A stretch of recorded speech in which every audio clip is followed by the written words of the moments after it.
Welcome one and all, this is the Ancient Journey. On today's journey, Marise Chivarella.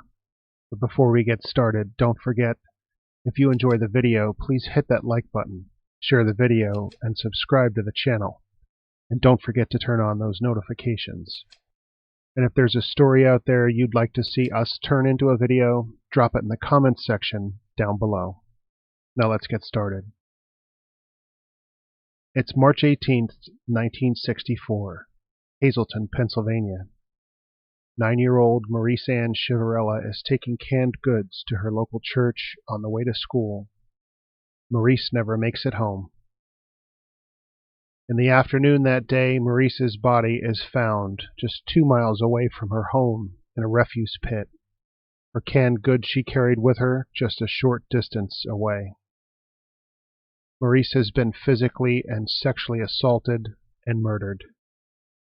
57 years passed, and during some of this time, the unlikeliest of heroes has been working on the case, and he's about to help solve it. More than 30 million people have taken one of the popular at-home DNA tests, and about 1 in 7 U.S. adults say they've taken one of the home tests as well. The continued profiling of DNA among the world's population has made the contacts between people in the world smaller and smaller. It's said there are only 6 degrees of separation between any two people on Earth. In other words, that you can connect any two people in just 6 short steps. DNA capture makes the world even smaller. Now, a window into someone's DNA offers you not only their profile, but also the profiles of their relatives and ancestors as well. So in reality, 6 degrees of separation, a theory introduced in the 1920s, may take even fewer degrees before two people are matched. At the age of 10, Eric Schubert is homesick from school and sees a genealogy commercial on television. It sparks his interest, and now, over a decade later, Schubert is still doing genealogy research.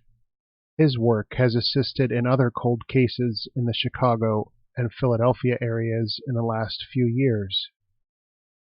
When Eric comes across the Chivarella case, he reaches out to the Pennsylvania State Police to offer help. To his surprise, his offer is accepted, and he is brought onto the case. At the age of 18, Schubert begins researching family trees, census records, and military records, searching for any evidence to help in the case. In addition, a DNA profile has been made for the suspect. A sample left on Marise's clothing was able to provide enough genetic material to provide a profile. That profile is checked weekly against a DNA database.